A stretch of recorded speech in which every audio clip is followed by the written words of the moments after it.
नमस्कार दोस्तों, एक बार फिर से आपका स्वागत है मेरे यूट्यूब चैनल स्टडी पॉलिट में। आज हम जो टॉपिक कवर करने वाले हैं वो है नकारात्मक स्वतंत्रता। ये स्वतंत्रता की दो अवधारणाएं होती हैं, एक होती है नकारात्मक, एक होती है सकारात्मक। इससे पहले मैंने स्वतंत्रता क्या है उस पर एक वीडियो बना रखा है, उसको अगर आपको देखना है तो उसका लिंक डिस्क्रिप्शन बॉक्स में दे दूंगा। और आज हम जो कवर करेंगे वो है नकारात्मक की स्वतंत्रता। तो नकारात्मक स्वतंत्रता क्या होती है, हम इसमें पढ़ते हैं, स्टार्ट करते हैं। नकारात्मक स्वतंत्रता की अवधारणा सुधार युग की देन है। तो ये किसकी देन है? सुधार युग की, जो समाज के अंदर क्या करना चाहते थे, सुधार, जो 16वीं से 17वीं शताब्दी के दौरान यूरोप में हुए। और 17वीं शताब्दी में कहाँ पर हुए थे? यूरोप के अंदर सुधार चल रहे थे। यह अवधारणा मनुष्य को सभी चीजों का मापदंड मानती है। तो ये जो अवधारणा है वो सभी चीजों क्या मानती है? मापदंड मानती है मनुष्य को। व्यक्ति के कार्यक्षेत्र का अधिकार उसका विवेक है, ना कि राज्य के कानून। तो व्यक्ति के कार्य क्षेत्र जो होते हैं उसका विवेक होता है, ना कि कानून कोई राज्य का। प्रसिद्ध समझौतावादी लेखक लॉक ने स्वतंत्रता के आधार को प्रकृति तथा असीम माना है। तो लॉक ने क्या कहा है कि जो स्वतंत्रता होती है ये बहुत बड़ी चीज है, कोई छोटी चीज नहीं है, ये असीम है। उसके अनुसार आदर्श शासन वह है जो कम से कम कानून बनाए और व्यक्ति के जीवन में कम से कम हस्तक्षेप करे। तो वो कहता है आदर्श शासन वह रहेगा जहां पर राज्य जो होता है वो या समाज होता है वो कम से कम कानून बनाए और कम से कम व्यक्ति के जीवन में हस्तक्षेप करे।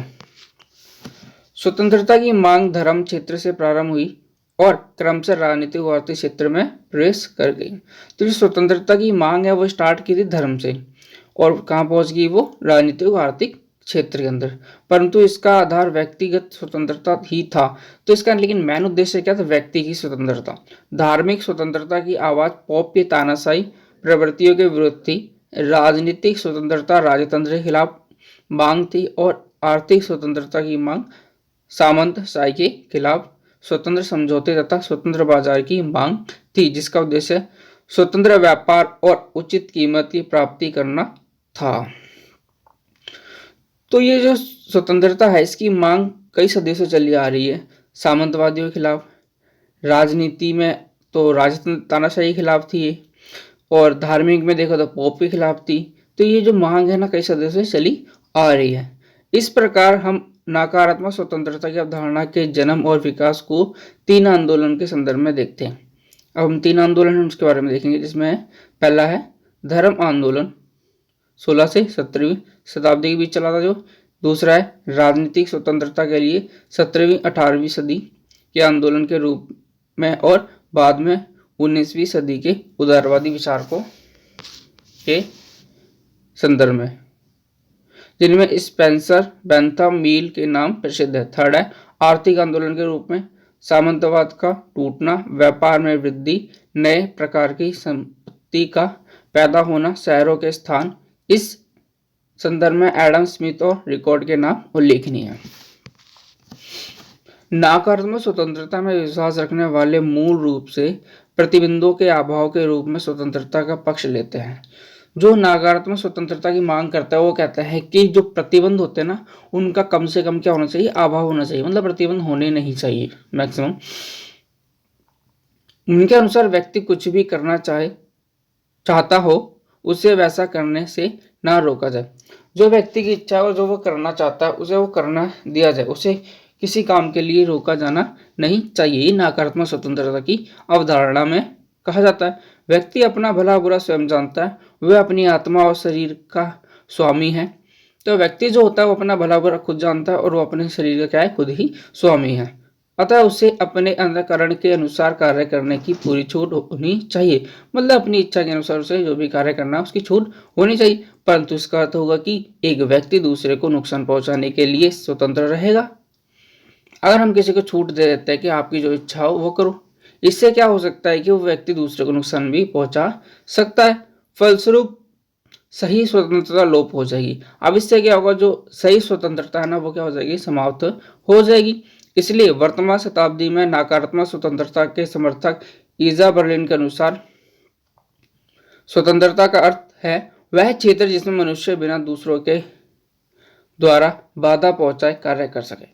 तो ईजा बर्लिन कहते हैं स्वतंत्रता वो है, आपको अधिकार है कि आप अपनी स्वतंत्रता का लाभ उठाएं, लेकिन दूसरे की स्वतंत्रता को ना खत्म करें और ना उसकी स्वतंत्रता में हस्तक्षेप करें। तो यह है आपकी स्वतंत्रता। साथ ही स्वतंत्रता का अर्थ दूसरे व्यक्तियों द्वारा जोर जबरदस्ती का अभाव है, और ये भी है इसमें कि आप किसी पर जोर जबरदस्ती नहीं कर सकते, इसका भी अभाव होना चाहिए। इसके साथ ही आधुनिक समय में नकारात्मक स्वतंत्रता की अवधारणा के पोषकों के अनुसार स्वतंत्रता दूसरों के हस्तक्षेप करने से समाप्त होती है, अपनी अयोग्यता से नहीं। तो स्वतंत्रता कैसे समाप्त होती है? जब दूसरे लोग किसी व्यक्ति की स्वतंत्रता में हस्तक्षेप करते हैं तब ये समाप्त हो जाती है। इस प्रकार नकारात्मक स्वतंत्रता की अवधारणा में निम्नलिखित तत्वों का समावेश है। पहला है व्यक्ति की स्वतंत्रता असीमित है। तो जो व्यक्ति की स्वतंत्रता है ना वो असीमित है, मतलब उस पर प्रतिबंध लगाए जा सकते हैं। प्राकृतिक अधिकार के सिद्धांत में विश्वास अर्थात स्वतंत्रता, जीवन और संपत्ति। और प्राकृतिक जो अधिकार होता है उसमें कौन कौन सी स्वतंत्रता होती है? जीवन और संपत्ति की। राजनीतिक स्वतंत्रता व्यक्ति के विकास के लिए जरूरी है, ना कि आर्थिक। तो राजनीतिक स्वतंत्रता व्यक्ति के जीवन के लिए जरूरी है, ना कि आर्थिक। राज्य की शक्ति और व्यक्ति की स्वतंत्रता में परस्पर विरोध है, और राज्य की जो शक्ति होती है और व्यक्ति का जो स्वतंत्रता होती है उसमें क्या है? आपस में विरोध होता है। स्वतंत्रता राज्य या समाज द्वारा थोप दबावों का नाम है। तो स्वतंत्रता क्या है? राज्य द्वारा, समाज द्वारा जो किया जाती है लोगों पे थोपी जाती है, दबाव बनाकर दी जाती है। आर्थिक असमानता स्वतंत्रता का स्वाभाविक लक्षण है, और आर्थिक असमानता जो समाज में होती है वो क्या? स्वतंत्रता का स्वाभाविक एक लक्षण है। पूंजीवादी अर्थव्यवस्था एक स्वाभाविक प्रणाली है जिसमें व्यक्ति को अधिकतम आर्थिक स्वतंत्रता प्राप्त होती है, अर्थात स्वेच्छाचारिता में विश्वास। तो ये क्या है? स्वेच्छाचारिता में भी विश्वास है पूंजीवादी अर्थव्यवस्था के अंदर। उपरोक्त नकारात्मक स्वतंत्रता की अवधारणा की व्याख्या से स्पष्ट होता है कि यह केवल बंधनों के अभाव और व्यक्तिवाद में विश्वास रखती है। इस उग्र उदारवाद विचारधारा का नाम भी दिया गया है। तो जो नकारात्मक स्वतंत्रता है इसे उग्र विचारधारा का नाम भी दिया गया है। यह स्वतंत्रता की अधूरी अवधारणा है, क्योंकि व्यक्ति की स्वतंत्रता को समाज और राज्य से अलग नहीं किया जा सकता। इसने केवल राजनीतिक और नागरिक स्वतंत्रता पर ध्यान केंद्रित रखा है। इस प्रकार नकारात्मक स्वतंत्रता केवल संपत्तिशाही की स्वतंत्रता थी। तो जो नकारात्मक स्वतंत्रता है वो किसकी थी? केवल संपत्तिशाही, मतलब जो पैसे वाले जिनके पास ज्यादा से ज्यादा संपत्ति है उनकी संपत्ति की थी और उन्हीं की स्वतंत्रता थी। संपत्तिहीन का इस प्रकार की स्वतंत्रता में केवल शोषण ही हो सकता है, और संपत्तिहीन का क्या हो सकता है? स्वतंत्रता में शोषण। परिणाम यह हुआ कि 19वीं सदी में मजदूर वर्ग की हालत बिगड़ गई। इस प्रकार स्वतंत्रता की अवधारणा ने एक नए आंदोलन का रूप लिया, जिसने 19वीं शताब्दी में पूंजीवाद स्वतंत्रता को सामाजिक तथा आर्थिक स्वतंत्रता एवं समानता की मांग की। नकारात्मक स्वतंत्रता के स्थान पर सकारात्मक स्वतंत्रता की मांग की जाने लगी। तो क्या हुआ? 19वीं शताब्दी में पूंजीवाद स्वतंत्रता को सामाजिक तथा आर्थिक स्वतंत्रता एवं समानता की मांग की। तो जो पूंजीवादी स्वतंत्रता उसमें किस चीज की मांग उठने लगी? अब आर्थिक स्वतंत्रता और समानता की मांग। इससे क्या हुआ? नकारात्मक स्वतंत्रता के स्थान पर क्या आ गई? अब सकारात्मक स्वतंत्रता की मांग की जाने लगी। मिलते हैं अपने नेक्स्ट वीडियो में, पढ़ेंगे सकारात्मक स्वतंत्रता क्या है।